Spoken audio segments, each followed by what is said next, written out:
दोस्तों, जैसा कि आप लोग जानते ही हैं कि पिछले 1.5 महीने से पूर्वी लद्दाख में भारत और चीन के बीच सीमा पर तनाव चल रहा है।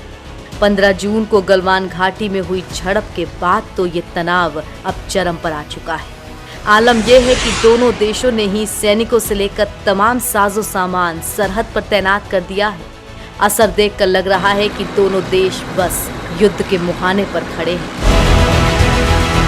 LAC पर चीनी लड़ाकू विमानों और हेलीकॉप्टर्स की बढ़ती गतिविधियों को देखते हुए भारत ने पूर्वी लद्दाख में सतह से हवा में मार करने वाली मिसाइल रक्षा प्रणाली तैनात कर ली है। इस प्रणाली में आकाश मिसाइल शामिल है जो किसी भी गुस्ताखी पर चीनी विमानों को पलक झपकते ही ध्वस्त करने में सक्षम है। इसके साथ ही सीमा पर बड़े पैमाने पर सैनिक साजो सामान पहुंचाया जा रहा है।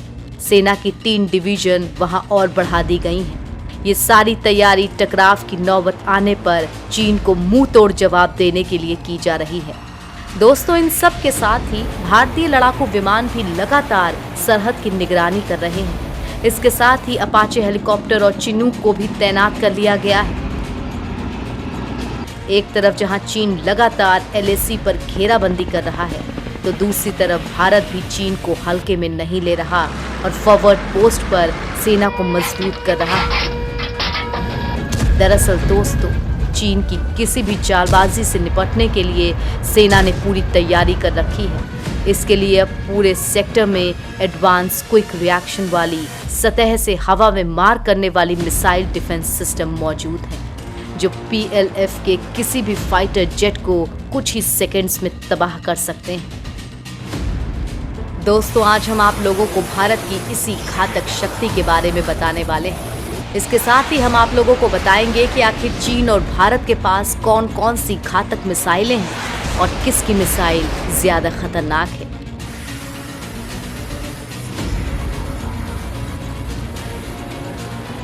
चीन को करारा जवाब देगी वायु रक्षा मिसाइल प्रणाली। मौजूदा हालात को देखते हुए पूर्वी लद्दाख में सेना और वायुसेना दोनों के एयर डिफेंस सिस्टम तैनात किए गए हैं। पिछले कुछ हफ्तों में चीन ने सुखोई 30 जैसे अत्याधुनिक लड़ाकू विमान हासिल किए हैं। इन्हें और दूसरे बमवर्षक विमानों को चीन ने फिलहाल सीमा से कहीं पीछे तैनात कर रखा है, लेकिन अक्सर ये LAC पर मंडराते देखे गए हैं, जहां इन जहाजों को बर्बाद करने के लिए भारत ने इस एयर डिफेंस सिस्टम को तैनात किया है, जो काफी खतरनाक माना जाता है। इसके साथ ही सेना ने पूर्वी लद्दाख में आकाश मिसाइलें भी तैनात की हैं, जो किसी भी तेज रफ्तार एयरक्राफ्ट या ड्रोन को सेकंड्स में खाक कर सकती है। इसमें कई मॉडिफिकेशंस और अपग्रेड किए गए हैं, ताकि इसे पहाड़ी इलाकों में भी उसी एक्यूरेंसी के साथ यूज किया जा सके। भारत को जल्द ही रूस से S-400 मिलने वाला है। उसके बाद भारत पूरे इलाके की आसानी से हवाई निगरानी कर सकता है।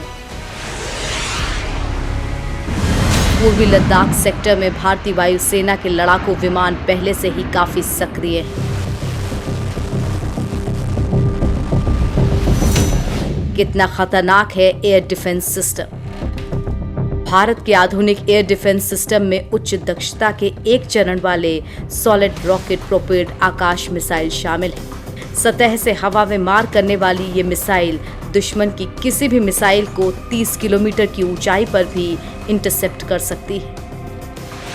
ये मिसाइल आंतरिक नेविगेशन सिस्टम, आधुनिक कंप्यूटर और इलेक्ट्रोमैकेनिकल एक्टिवेटर से लैस होती है। इस मिसाइल को मुख्य रूप से ऐसी मिसाइलों को इंटरसेप्ट करने के लिए विकसित किया गया है जो सुपरसोनिक गति से लक्ष्य भेदने आ रही हैं। भारत के पास आकाश के अलावा अन्य मिसाइलों वाले एयर डिफेंस सिस्टम भी मौजूद हैं, जिसे वो समय आने पर चीन के खिलाफ इस्तेमाल कर सकता है।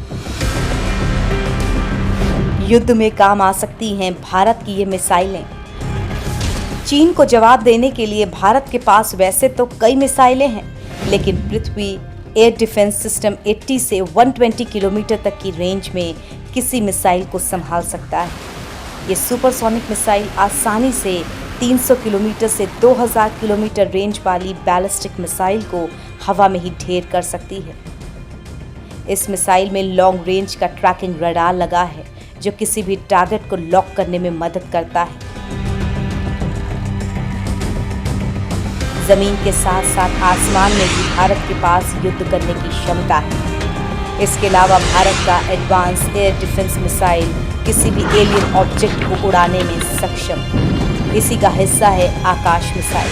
ये 720 किलो वजन वाली मिसाइल सुपरसोनिक स्पीड से चलती है और 30 किलोमीटर के दायरे में बैलिस्टिक मिसाइल को इंटरसेप्ट कर सकती है। इसके अलावा 18 किलोमीटर ऊंचाई तक मौजूद दुश्मन की मिसाइल को आकाश अपना निशाना बना सकता है।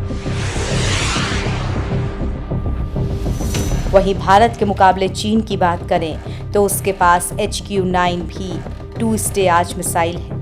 इस मिसाइल का वजन करीब 2 टन है और इसकी लंबाई 7 मीटर है। HQ-9 चीन का मेन एयर डिफेंस सिस्टम है। इसके वॉरहेड की अधिकतम रेंज 200 किलोमीटर और स्पीड 4.2 मैक है। रूस की मदद से चीन ने इस मिसाइल को छोटा बना लिया। हालांकि इस मिसाइल की सबसे बड़ी कमी है इसका थ्रस्टर वेक्टर कंट्रोल एक साइड से नजर आता है। वहीं HQ-18 मिसाइल सिस्टम की रेंज 100 किलोमीटर तक है। कुछ मिसाइलें 150 किलोमीटर तक भी मार सकती हैं। इसका रडार एक साथ 200 टारगेट्स को डिटेक्ट कर सकता है।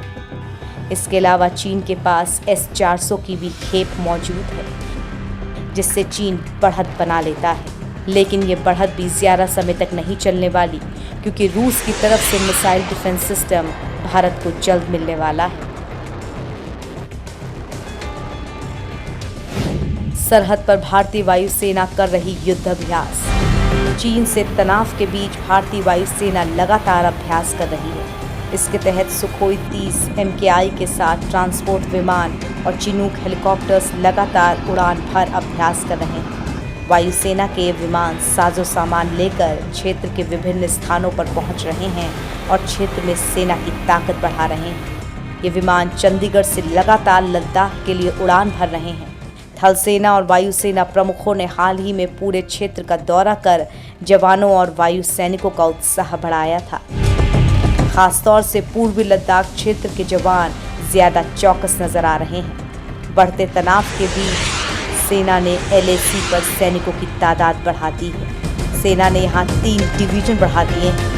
इसके साथ ही ऊंचाई पर लड़ने में सक्षम एक विशेष डिवीजन को भी प्रशिक्षित कर 18,000 फीट की ऊंचाई पर तैनात किया गया है। रिजर्व फोर्स को अग्रिम मोर्चे पर तैनात किया गया है। इन तैयारियों को देखकर लग रहा है कि भारत ने भी चीन की किसी भी गुस्ताखी का करारा जवाब देने की ठान ली है।